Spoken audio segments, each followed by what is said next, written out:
Yuk kita lanjutkan latihan kemarin terakhir sampai nomor 20 yang seri B.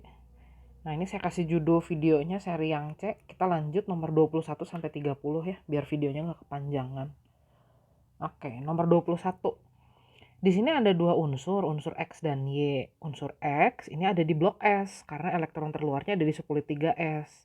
Jumlah elektron valensinya 1. Berarti unsur X ada di golongan 1A dan sifatnya logam. Biasanya golongan 1A energi ionisasinya kecil, jadi unsur ini mudah melepaskan elektron. Jadi dia cenderung jadi kation biasanya ya. Nah kalau unsur Y ini ada di blok P, elektron terluarnya dijumlahkan nih di sukulit 2S dan 2P. Jumlahnya 7, jadi golongan 7A. Golongan 7A atau golongan halogen ini adalah kelompok non-logam. Jadi ini unsur-unsur yang keelektronegatifannya tinggi. Unsur-unsur yang mudah menarik elektron. Nah, jadi cocok banget nih ada X yang melepas elektron valensinya 1. Jadi kalau 1 dilepas dia jadi kation bermuatan plus 1. Unsur Y mudah sekali menarik elektron, keelektronegatifannya tinggi. Jadi cenderung membentuk ion dengan muatan min 1. Nah, ini tujuannya dua-duanya supaya jadi oktet seperti ini. Ion X plus dan Y min ini nanti bisa berpasangan membentuk ikatan ionik. Nah, rumus molekulnya berarti kan cukup satu ion X dengan satu ion Y untuk mencapai muatan total 0 atau membentuk senyawa. Jadi jawabannya A. Nomor 22. Nah, ini ada unsur X dan Y. Ini adalah bilangan kuantum dari elektron terakhir yang dituliskan dalam konfigurasi elektron. Unsur X kalau kita lihat, ini elektron terluarnya ada di kulit ketiga. Subkulit P karena L-nya 1. Subkulit P ini punya 3 orbital. Kebetulan elektron terakhir yang dituliskannya ada di orbital yang M-nya min 1, berarti orbital paling kiri. Dan arah rotasinya searah jarum jam. Nah ini elektron terakhirnya. Berarti subkulit 3P-nya ini hanya berisi 1 elektron. Subkulit sebelumnya itu subkulit 3S sudah penuh. Dan sebelumnya ada konfigurasi elektron yang bisa kita wakilkan dengan penyingkatan seperti itu. Nah kalau unsur Y, elektron terakhirnya itu ada di kulit kedua. Subkulit P juga karena L-nya 1. Subkulit P punya 3 orbital. Nah dia orbital yang paling kiri juga karena nilai M-nya min 1. Spinnya tapi ke bawah kalau yang ini. Berlawanan arah dengan jarum jam artinya. Jadi subkulit 2P-nya berisi 4 elektron kalau dari keterangan itu. Sebelum subkulit 2P ada subkulit 2S dan ada subkulit 1S yang sudah full. Nah dari sini kita dapat informasi bahwa X ini ada di blok P. Golongannya golongan 3A karena jumlah elektron valensinya ada 3. Unsur Y ada di blok P juga, elektron valensinya jumlahnya 6. Nah, jadi kita punya unsur golongan 3A dan golongan 6A. Unsur golongan 3 periode 3, nah ini masih termasuk unsur yang energi ionisasinya kecil. Jadi mudah melepaskan elektron. Jadi X itu cenderung melepaskan 3 elektron valensinya dan membentuk kation bermuatan 3+.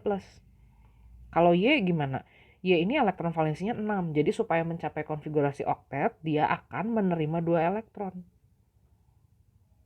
Nah, di sini ada ion. Jadi ikatan antara X dan Y itu adalah ikatan ionik. Rumus molekulnya gimana?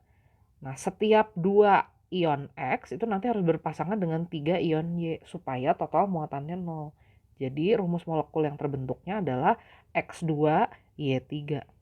Ikatannya ikatan ionik. Nomor 3.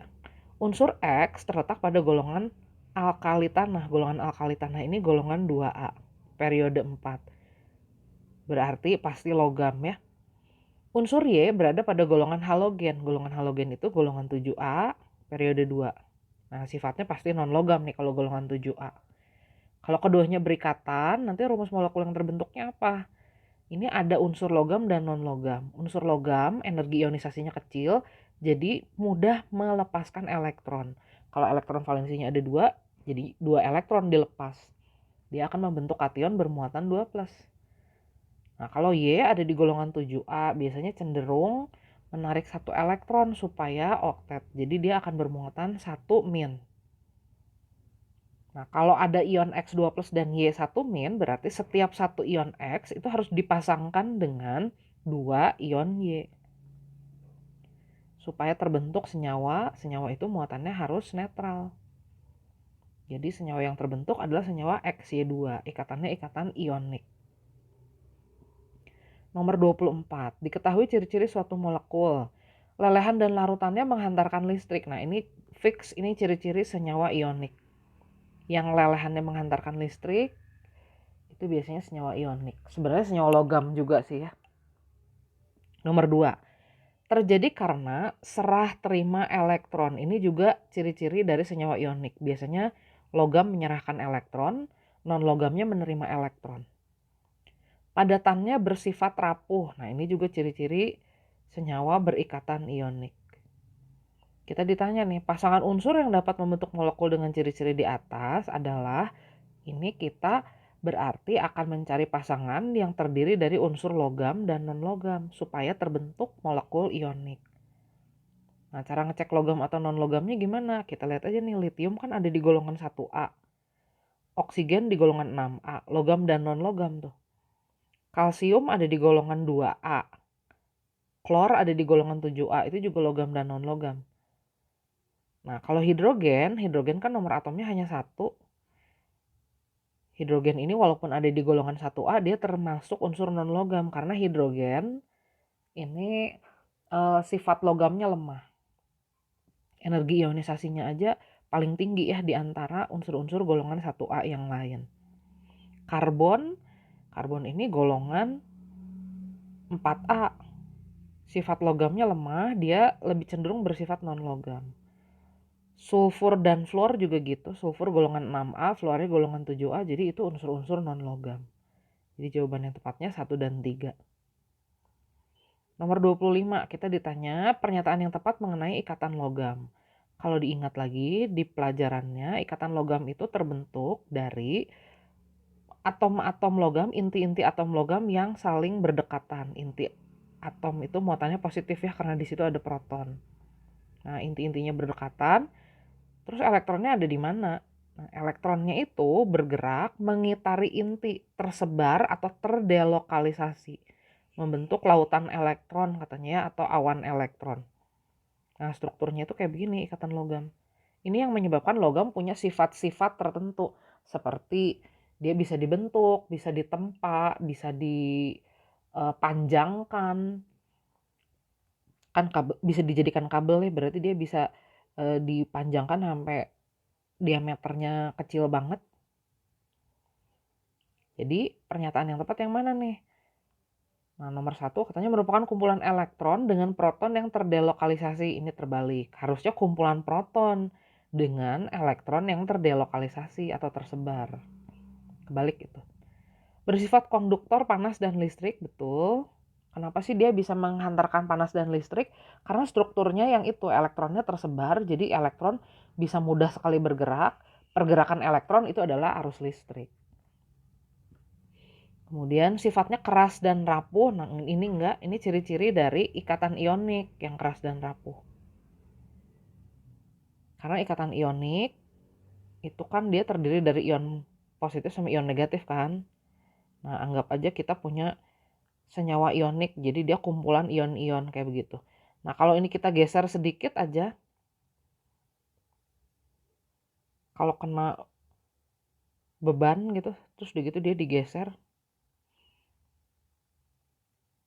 Kalau bergeser nanti dia, sorry saya salah gambar. Kalau digeser nanti jadi ion negatifnya begini. Yang betul ikatan ionik itu kan dia berselang-seling ya, muatannya negatif, positif, seperti ini ya. Nah, kalau dia kena tempa atau dia kepukul aja ya, ini pasti nanti akan bergeser nih letaknya. Nah, kalau bergeser kayak begini, nanti ada kemungkinan ada muatan yang sejenis berdekatan. Ini pasti akan tolak menolak, jadi gampang dipisahkan atau gampang pecah. Nah, kita sebutnya rapuh. Kalau ikatan kovalen nggak begitu, karena kan nggak ada ion positif dan ion negatif ya. Nah, jadi biasanya ikatan kovalen lebih relatif lebih kuat. Dapat ditempa, dibentuk, dan bersifat elastik. Nah, ini tuh tadi yang saya bahas tentang sifat senyawa logam ya. Memang bisa ditempa, dibentuk, dan bersifat elastis dengan keadaan tertentu mungkin ya. Dengan tekanan tertentu, dengan panas tertentu, itu dimungkinkan. Nomor 26 ini ada senyawa P, Ki, dan R. Titik leleh yang paling tingginya itu senyawa Ki. Nah, senyawa Ki menghantarkan listrik dalam bentuk lelehan. Dalam bentuk larutannya juga. Nah, kalau yang lelehannya menghantar listrik biasanya sih ini ikatan ionik ya. Atau senyawa ionik. Kalau yang lelehannya tidak menghantarkan listrik tapi hanya larutannya, berarti dalam larutan dia terurai jadi ion nih. Nah, itu ciri-ciri dari senyawa kovalen polar. Jadi masih ada polaritas atau ada pengkutuban elektron di situ. Elektronnya lebih cenderung berada di satu kutub dibandingkan kutub yang lain waktu dilarutkan dalam air.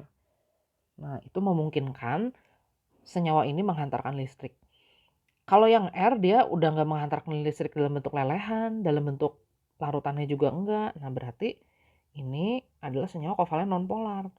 Jadi sama sekali tidak ada polaritas elektron di situ. Geometri molekulnya biasanya simetris. Nah, jadi mana jawaban yang tepat? Senyawa P itu senyawa ionik, berarti harus terdiri dari unsur logam dan non-logam. Nah, ini unsur logam dan non-logam nih. Kalium logam, klornya non-logam. Kemudian kalau NH3 kalau digambar N-nya ini golongan 5A, hidrogennya golongan 1A dan ada PeB di situ. Tipe geometri molekulnya AX3E, piramida trigonal, bentuk geometrinya. Nah, ini pasti tidak simetris. Nah, ini polar. Kalau CH4 tipe geometri molekulnya AX4, simetris, berarti non-polar. Nah, kalau urutannya kita harus punya senyawa ionik, kovalen polar dan kovalen non-polar, jadi yang benar pilihan jawaban yang A. Nomor 27. Di sini ada struktur Lewis, ada hidrogen, di sebelahnya ada oksigen. Oksigen ini golongan 6A. Jadi saya atur seperti itu posisinya. Elektron yang belum berpasangannya pasti ada 2. Kemudian ada atom pusat X. Nah, X-nya ini berikatan kovalen tunggal dengan oksigen karena ada satu garis di situ. Berikatan kovalen rangkap 2 dengan oksigen. Dan dia berikatan kovalen koordinasi dengan O yang di bawah. Sorry, ini salah perhitungan. O-nya harusnya lebih ke kiri sedikit. Saya geser ya. Nah, kalau X ini berikatan kovalen koordinasi dengan O yang di bawah, otomatis kita harus punya X yang sudah oktet sebelum berikatan dengan oksigen yang di bawah. Jadi berapa jumlah elektronnya X? Nah, kita harus perhitungkan jumlah elektronnya harus udah 8 dulu. Ini ada 1, 2, 3, 4, 5, 6, 7, 8. Udah 8 pas ya. Ada PeB-nya untuk berikatan kovalen koordinasi dengan oksigen yang di bawah. Nah, jadi minimal X itu punya berapa elektron? Kita hitung aja elektron yang hijaunya ada berapa. Nah, elektron yang hijaunya di situ ada 5 ya. Nah, kalau ada 5 berarti dia golongan apa? Golongan nitrogen.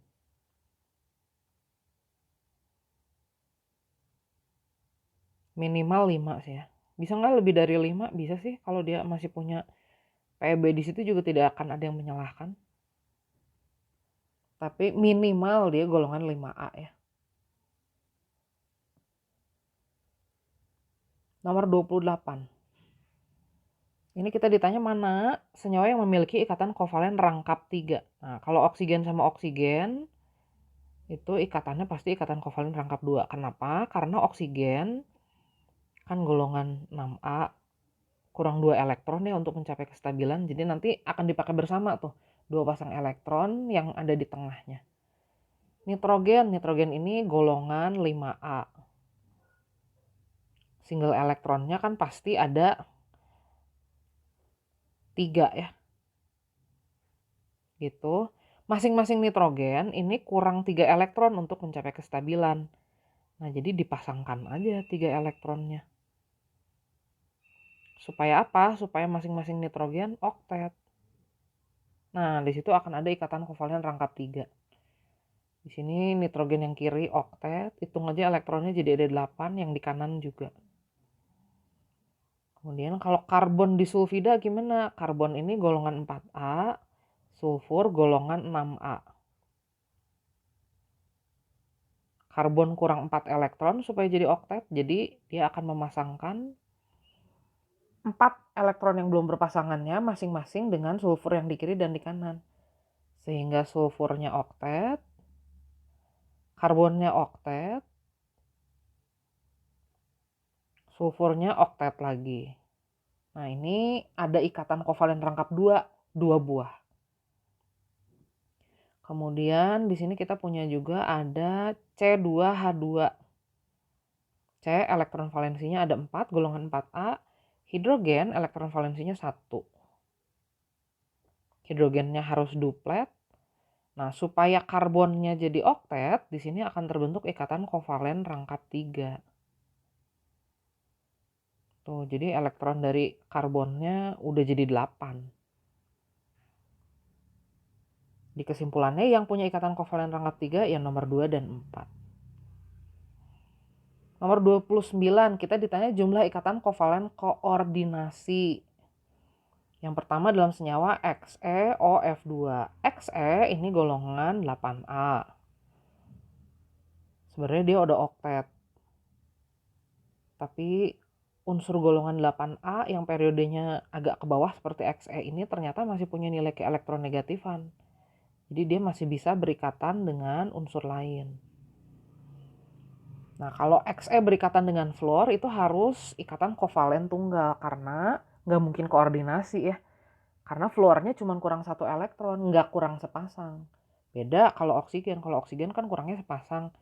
Xe-nya udah oktet lagi. Nah, jadi bisa terbentuk ikatan kovalen koordinasi. Jadi kalau dihitung ada 1 ikatan kovalen koordinasinya. Berikutnya dalam HClO4 asam perklorat, kita gambar dulu H-nya 1, O-nya ada 4.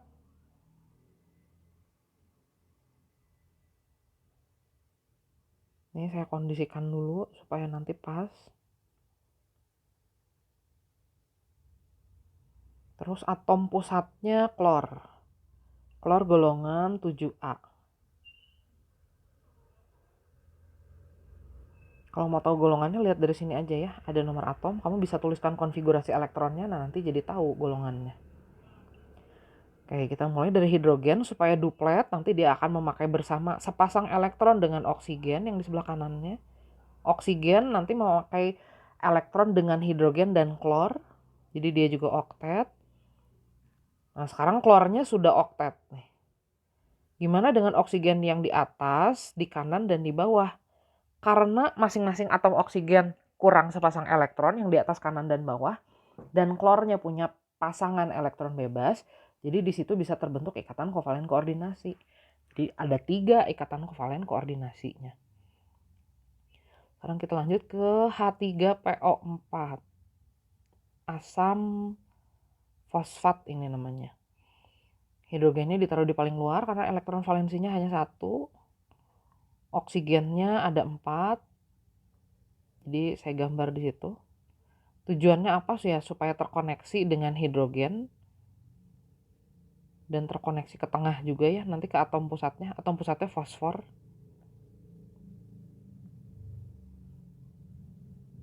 Nah, saya gambar satu lagi, oksigennya di atas karena total jumlahnya 4. Atom pusatnya fosfor. Fosfor ini ada di golongan 5A.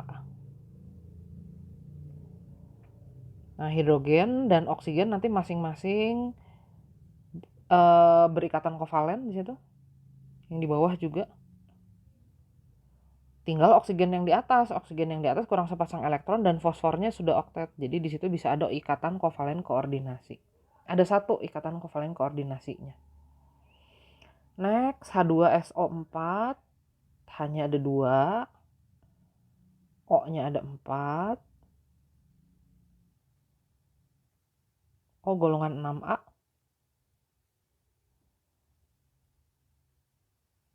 Jadi elektron valensinya ada 6. Atom pusatnya sulfur golongan 6A. Ini hidrogen dan oksigen masing-masing mencapai kestabilan pakai elektron bersama. Nah, sekarang sulfurnya juga udah oktet tuh, jadinya elektron di sekitarnya udah jadi 8. Tinggal oksigen yang di atas dan di bawah. Karena atom pusatnya sulfurnya sudah oktet dan punya PeB, jadi bisa berikatan kovalen koordinasi dengan unsur yang di atas dan di bawah, oksigen yang di atas dan di bawah. Jadi ada 2 ikatan kovalen koordinasinya. Nah, jumlah ikatan kovalen koordinasi yang sama ada di mana? Di HClO4. Oh, sorry, HClO4 ada 3 ya. Oh, yang sama itu di ini nih, XeOF2 kan ada 1 ikatan kovalen koordinasinya. Sama di H3PO4, jumlahnya sama-sama 1. Kalau di HClO4 kan ada 3 ikatan kovalen koordinasinya, di H2SO4 ada 2. Terakhir untuk bagian C ini, senyawa yang memiliki geometri molekul trigonal planar. Kita gambar dulu aja. I, elektron valensinya 7, golongan 7A. Dia berikatan dengan klor. Klornya golongan 7A juga. Satu garis itu artinya sepasang elektron. Boleh disingkat gitu biar cepet. Nah, nanti I-nya lebih dari oktet, tapi Cl-nya oktet. Di sini masih ada 2 PeB di sekitar atom pusat. Jadi tipe geometri molekulnya AX3E2. Bentuk AX3E2 ini adalah bentuk, nah kalau susah menghafalkannya gini, gambar dulu aja. Ini bentuknya asalnya dari daerah dengan 5 domain elektron. Nah, bentuknya bipiramida trigonal gini. Terus 2 daerah diisi PeB. Nah, biasanya daerahnya daerah ekuatorial dulu tuh yang diisi PeB supaya lebih stabil. Jadi bentuknya bentuk huruf T. Oke, kita lanjut SO3. Sulfur elektron valensinya ada 6. Dia berikatan dengan 3 buah atom O yang elektron valensinya 6 juga.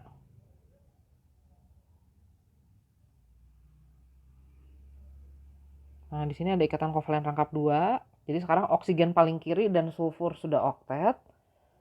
Oksigen yang di atas dan di bawah jadinya dikoordinasikan sepasang elektron dari sulfur ya, karena sulfurnya udah oktet dan punya PeB. Tipe geometri molekulnya AX3. Di situ nggak ada sisa PeB dari atom pusat. Kepakai semua. Nah, ini bentuknya bentuk trigonal planar AX3. 1 atom pusat, 3 atom terikat gitu. Kalau NH3 gimana? Atom pusatnya nitrogen, nitrogennya golongan 5A. Hidrogennya golongan 1A. Tipe geometri molekulnya jadi AX3E. Nah, bentuk ini asalnya dari bentuk geometri dengan 4 domain elektron. Jumlahin aja X sama E-nya. Jadi tadinya 4 begitu. Terus di sini ada 1 PeB. Nah, jadi bentuknya tinggal trigonal planar. Bukan segitiga planar ya, berarti bukan itu yang kita cari. Lanjut yang keempat, BF3. Atom pusatnya B, B-nya golongan 3A boron. Mengikat 3 buah atom fluor. Fluornya golongan 7A. Tipe geometri molekulnya AX3, tidak ada pasangan elektron bebas di sekitar boron. Nah, bentuk ini adalah bentuk trigonal planar. 1 atom pusat, 3 atom terikat. Jadi jawaban yang tepatnya nomor 2 dan 4. Oke, sampai sini dulu. Nanti kita lanjut. Saya kasih judul nanti yang D berarti ya.